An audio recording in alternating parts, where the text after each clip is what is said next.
Welcome to the adventures of the monad. We have previously seen that under certain conditions, the etheric double may be separated from the dense body, though it is always connected to it by a thread or cord of etheric matter. This is the famous silver cord that extends far beyond the etheric plane and is the ultimate source of life to a monad in incarnation. At death, the etheric envelope finally withdraws from the dense body and may be seen as a violet mist gradually condensing into a figure, which is the counterpart of the expiring person and attached to the dense body by a glistening thread. This thread or magnetic cord is snapped at the moment of death. This is the same cord that was attached at birth. The control of this attachment and detachment process is under the exclusive control of the solar deva or guardian angel of the monad. Should this detachment process be accelerated by other parties or the monad itself, there are karmic consequences to be faced. As the etheric life web or envelope accompanied by prana disentangles itself from dense physical matter at death, it draws itself together in the heart around the permanent atom. This is the first time I have mentioned where the 49-1 permanent atom is located and may help to clarify why the heart holds such a primary position in the body of a person. It is linked to the principal seat of the etheric envelope. The permanent atom, web, and prana then rise along the secondary Shushumna Nadi into the third ventricle of the brain. Do you remember what the Shushumna is? It is part of the three-strand complex that is linked in etheric matter to the spinal cord. From the third ventricle, the three components move to the point of junction at the parietal and occipital structure in the brain and finally out of the body. The life web or etheric remains to enshroud the physical permanent atom in the causal body until the time comes for a new physical body to be built. This process has been described in detail in a previous presentation. The withdrawal of the etheric double, and with it of course prana, destroys the integral unity of the physical body, thus leaving it merely as a collection of independent cells. The life of the separate cells themselves continue as evidenced by the well-known fact that hair on the corpse will sometimes continue to grow. The moment the etheric double withdraws, and consequently prana ceases to circulate, the lower lives, i.e. the cells, run rampant and begin to break down the hitherto organized body.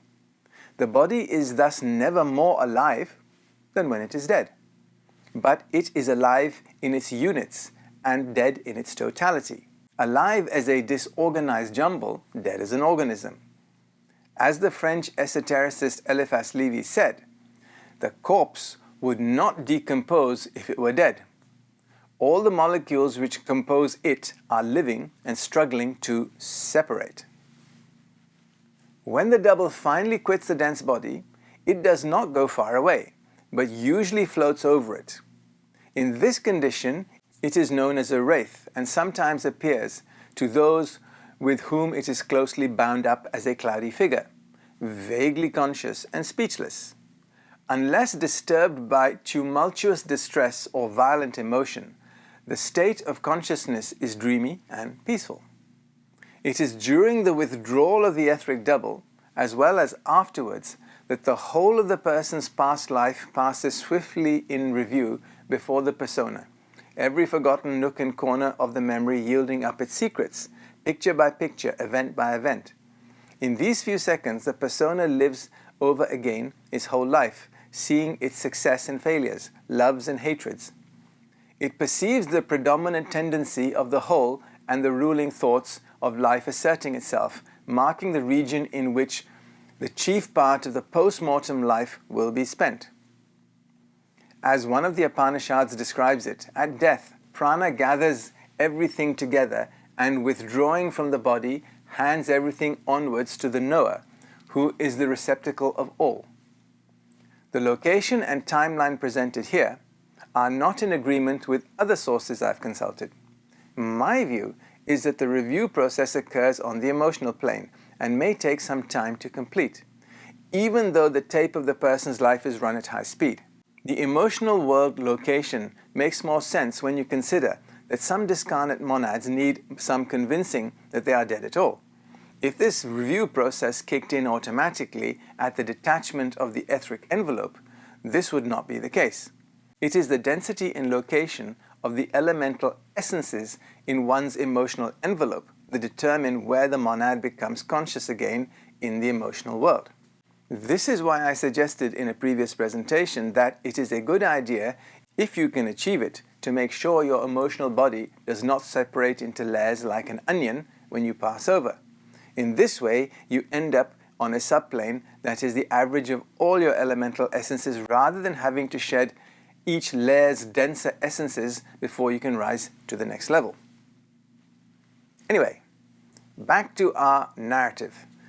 This stage is usually followed by a brief period of peaceful unconsciousness due to the withdrawal of the etheric matter and its entanglement with the emotional body, thus preventing the person from functioning either in the physical or the emotional world.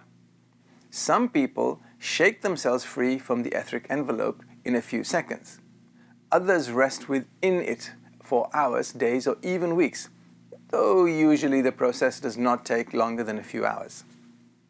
As the day passes, the higher principles gradually disengage themselves from the etheric double, and the latter then becomes, in its turn, an etheric corpse, which remains near the dense one, both disintegrating together.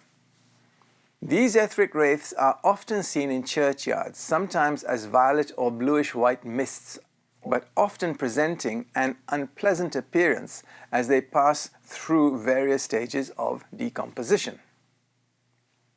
One of the greatest advantages of cremation is that by destroying the dense body, the etheric body also loses its focus and so rapidly disintegrates. If a person is so misguided as to wish to cling to the physical life and even to their corpse, the preservation of the dead body, either by burial or embalming, offers a distinct temptation to them to do so and facilitates this unfortunate choice. Cremation entirely prevents any attempt at a partial and unnatural temporary reunion with the principles. In addition, there are certain unpleasant forms of black magic, fortunately rare in Western countries at least, which make use of the decaying physical body. The etheric body of a dead person may also be similarly used in a variety of ways. All of these possibilities are avoided by the hygienic practice of cremation.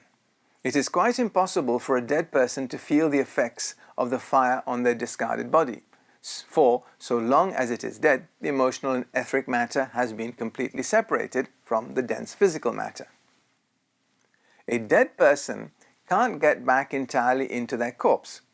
In the case of someone who knows nothing beyond purely physical life and is crazy with fear of being entirely cut off from it, they can keep in touch with the physical life. They frantically scavenge etheric matter. They get it off the discarded body and drag it about with them. This may be the cause of considerable suffering, entirely unnecessary and easily avoided by the practice of cremation. This is where most current religions utterly fail to prepare their adherents for what is the only certainty in life, death. In the case of people who cling desperately to physical existence, the emotional body cannot altogether separate from the etheric, and they awaken still surrounded by etheric matter. The condition is very unpleasant, as such a person would be shut out of the emotional world by a shell of etheric matter. And, at the same time, the loss of physical sense organs prevents them from coming fully in touch with earthly life. Consequently, they drift about lonely and dumb and terrified, in a thick and gloomy fog, unable to be in contact with either plane. In the process of time, the etheric shell wears out, despite a person's struggles, though usually not until after that person has suffered intensely. Kindly people among the discarnate monads still in the emotional world and others endeavor to help the class of person described, but seldom with success. You may be one of those kind people who during your earthly sleep period may do this rescue work. This sometimes explains why you wake up exhausted after what should have been a restful period in your daily schedule. Sometimes a person in this condition may endeavor to get in touch once again with the physical plane through a medium, though usually the medium spirit guides sternly forbid them access, knowing that the medium runs the risk of being obsessed or sent into a psychosis. Occasionally, an unconscious medium, usually a sensitive young girl, may be seized upon, but the attempt can be successful only if the girl's persona has weakened its hold on its vehicle by indulging in undesirable thoughts and actions, like playing with a Ouija board. Occasionally, also, a human soul wandering in this grey world may succeed in partially obsessing an animal, those most commonly seized upon being the less developed cattle, sheep or pigs, though cats and dogs or monkeys may be used in this way. This appears to be the modern, i.e. fifth root race substitute for the awful life of the vampire found in the fourth root race people. Once entangled with an animal, it is possible to disentangle oneself only gradually and by considerable effort, extending probably for many days. Freedom usually comes only at the death of the animal, and even then there remains an emotional entanglement to be shaken off. Werewolves may not just be a figment of an overactive imagination. On that grim note, see you in the next presentation. Thank you.